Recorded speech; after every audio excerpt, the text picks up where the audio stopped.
terkait regulasi, kita ketahui sesuai SMNK nomor 3 tahun 2021, untuk tahun 2021 ini kita menyusun SKP itu dengan 2 periode. Jadi yang pertama, periode pertama Januari sampai Juni kita masih menggunakan PP 46 dengan petunjuk teknis KBKN nomor 1 tahun 2013. Kemudian di bulan Juli sampai dengan Desember kita menyusunnya berdasarkan PP 30 tahun 2019 dengan petunjuk teknisnya itu Permenpan 8 tahun 2021. Jadi Bapak Ibu wajib menyusun SKP dengan Permenpan 8 mulai 1 Juli.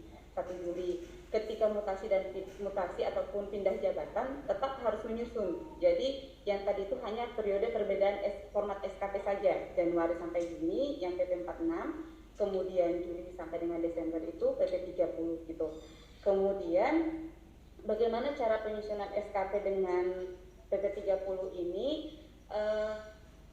Yang pertama, JPT harus menyusun rencana kinerja dulu dari TK-nya, dari TK, kemudian disusun rencana kerja JPT, nanti direview oleh tim pengolah kinerja, kemudian ditetapkan, baru disusun matrik peran dan hasil. Perbedaan antara PP 30 dengan PP 46 adalah di matrik peran dan hasilnya. Kalau di PP 46 kita tidak mengenal yang namanya matrik peran hasil, kita menyusun SKP sesuai uraian tugas jabatan kita saja. Kalau di PP 30 ini harus ada yang namanya dialog kinerja Bapak Ibu. Jadi harus ada dialog kinerja, peran apa yang harus kita lakukan gitu, apa yang kita hasilkan dalam pencapaian indikator dari JPT kita gitu. Jadi perlu kami tekankan bahwa penyusunan SKP dengan PP 30 ini harus dilakukan penyusunan matrik peran hasil melalui dialog kinerja. Kemudian setelah dialog kinerjanya dilakukan, sudah tersusun matrik peran hasil, Bapak Ibu tinggal mengambil saja peran yang ada di matrik peran hasil menjadi rencana kinerja Bapak Ibu. Setelah rencana kinerja diambil, kemudian baru diisikan aspeknya. Nanti baru ditetapkan SKP-nya berdasarkan hasil dari rencana kinerja yang ada di matrik peran hasil.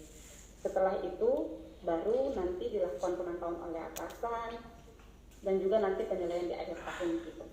Maksudnya bukan seperti dulu ya, bukan seperti 46 menyusun di awal, dinilai di akhir. Sekarang mindsetnya harus dirubah bahwa kita berkinerja itu bukan melakukan aktivitas, tapi hasil yang kita dapatkan apa, itu yang harus kita tuangkan, seperti itu di PP 30 ini. Kemudian terkait dengan format SKP yang digunakan, ada di permentannya, dalam permentan nanti akan kami kirimkan. Untuk sekarang kita masih menggunakan format model dasar ya Bapak Ibu, model dasar administrasi. Kalau di 30 itu kan ada 2 format, yang pertama inisiasi, yang kedua pengembangan.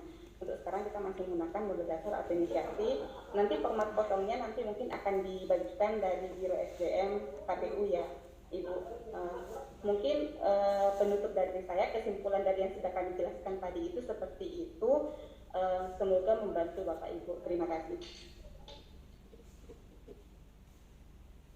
Terima kasih Bu Fitri atas headline yang tadi disampaikan. Jadi menegaskan kembali seperti dari paparan-paparan sebelumnya ya Bapak Ibu. Mungkin kan pusing ya SKP periode 1, SKP periode 2. Nah ini ditegaskan kembali nih, diberikan penjelasan lagi oleh Bu Fitri tadi barusan terkait regulasi, format, walaupun tahapan dalam penyusunannya. Mudah-mudahan ini juga memberikan pencerahan ya Bapak Ibu sekalian, supaya ya minimal misalnya tadinya kebingungannya 90% karena 110%-nya ya pasti paham namanya nyusun SKP ya. Nah 90%-nya nih nggak paham nih cara nyusunnya, ya minimal jangan 90% lah, minimal yang sudah paham ini dari 90% itu misalnya jadi 80%, jadi 10%-nya ini yang masih ada dari ini nanti mungkin bisa untuk yang kabupaten kita, bisa untuk provinsi, nanti provinsi jadi mohon nanti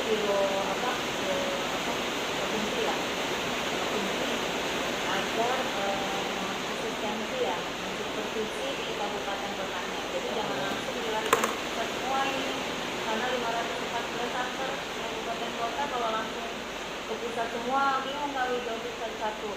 Jadi diakomodir oleh provinsi sebagai penanggung jawab wilayah di provinsi masing-masing. Nanti kalau memang yang provinsi tidak bisa menjawab atau tidak bisa mengakomodir pertanyaan-pertanyaan dari yang kabupaten kota, baru dikomunikasikan ke kami. Jadi provinsi juga lebih dipercaya ya dengan pertanyaan-pertanyaan dari KPU kabupaten kotanya. Karena waktu sudah menunjukkan jam 1:18 ya Bapak Ibu sekalian. Kami sangat berterima sekali kepada Bu Erisa, Bu Fitri, Pak Hamzah atas materi dan pemaparan yang disampaikannya. Semoga bermanfaat kepada kami semua ya dalam penyusunan SKP maupun ini juga sebagai ini Bapak Ibu sekalian ya